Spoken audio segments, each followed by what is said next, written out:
Hey, what's up guys? So today we're doing a brake job on a 2007 Tahoe. It's going to be pretty much the same process for a 2007 to a 2014. But I'm going to kind of walk you through everything. There is some other videos out there that kind of walk you through some of it. But I noticed my truck is really rusty. So it's not the same when you have all these little things that you have to deal with and you don't know, hey, my truck's not the same as that one. My stuff's all rusted out, run into this problem, run into that problem. This will walk you through some of those little things that weren't mentioned in the last video and help you guys out to get through it. It's really pretty easy once you get into it. You just got to know what you're doing, and I'm going to show you the tips that I have to help you guys get through it. Alright guys, so this is the inside of your caliper here. There's 4 bolts in there. You're only going to worry about 2 of them. The 2 I have circled here. Once you pop those off, air tools will help you at least want a breaker bar, but those are 18 millimeters.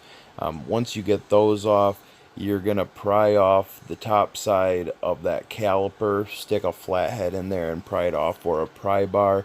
And then I'll show you what to do with it on the next part here. You will want to set that up top because there's a brake line attached. Don't put any tension on that brake line. Alright guys, I'm going to tell you how to put one of these calipers together here.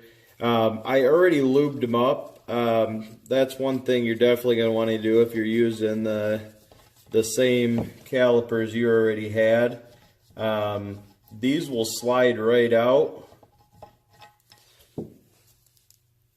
Slide right out of there like that. You can see I already greased that one up, but then they just slide right back in like that. Your brake kit's going to come with new clips here, just like those.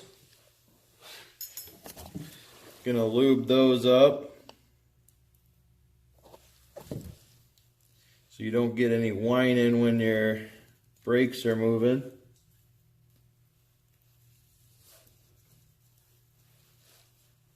Just get some good coverage over those before you pop them in.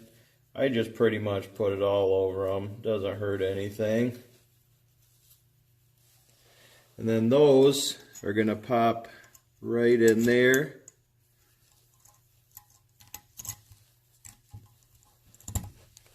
Like that. Other side.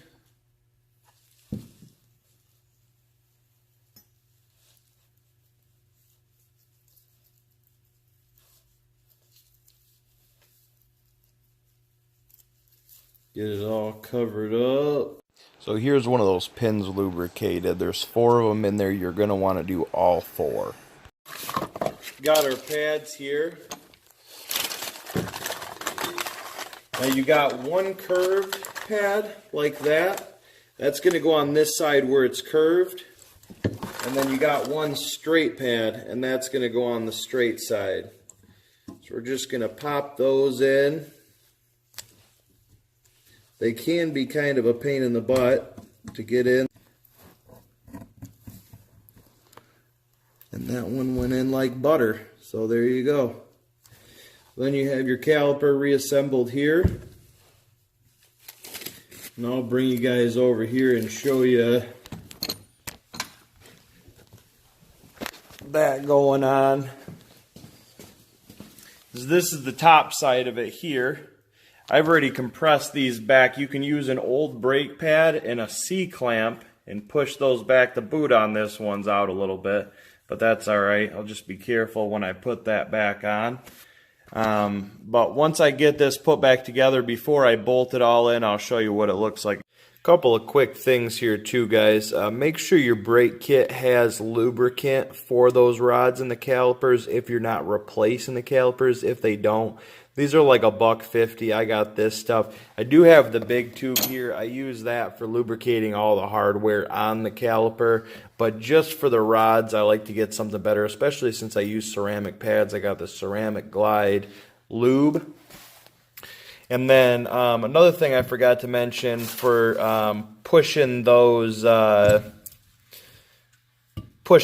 calipers back, you got those boots in there. So I use a C-clamp. There's a tool for it. You can rent it. It's like $60.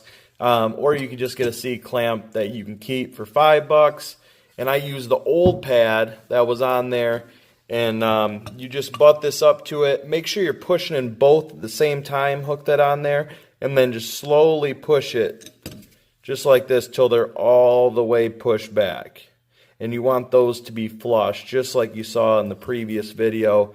Make sure that it's making direct contact. These weren't that bad. The rotors were beat up. I mean, they're getting kind of low, but they still had a little bit of life in them. The brakes just needed to be done. They're kind of warped to do a lot of highway driving, so that'll make a big difference for that. All right, guys, so I have the old rotors here. This is the spot where that Torx was. They have them on the new rotors too. If you guys decide you want to put it back in, you can. But it's going to be a lot harder to get out the next time you go around to doing the brake. So I just leave it out. The caliper holds it in place. You got the tire mounted here that's going to hold it in place. It's really not necessary to have it there. The other thing is with the rotors here, this is what you want to look for. If you're going to change your pads and your rotors look like this, you're going to want to change them. You want a nice smooth surface there. If you don't have that, it's going to just wear your new pads right out. So obviously those are pretty rusty. All right, guys, so I've already cleaned these up with the brake cleaner. You just spray that on and then wipe it off. I usually do that first, and then I do it again once I got everything put together here. But I got the bolts on here started. There's a bolt on the top and the bottom. I got those started. Then, like I said, push these in. That way, this will sit up on there. And you leave this connected because it's got the brake line on it. So you just set that up in here somewhere where it won't get damaged. And you just carefully, like I said, this one's got the boot hanging out.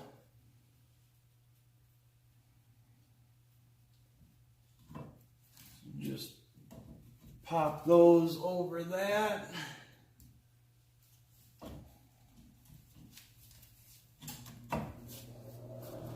And then you got your caliper back together there. That's going to sit just like that. Like I said, once I get it all put back together, I'll spin the rotor around, clean it one more time. One thing that happened with this one, when you get these from the factory, they have this little Torx screw here. I drilled these out. The old rotors were so rotted out, I couldn't even get the screws out of there. They just kept on bending Torx bits because they were all corroded in there. I drilled them out. Those aren't important at all. The other video I saw, the guy took them out all nice, put them back in. That's not going to work in every case, especially on an old rusted out one. Like I said, that's a lot more common.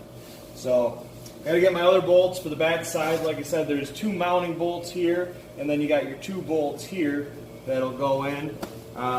So I'll get those on, and then we'll be ready to pop the tires back on.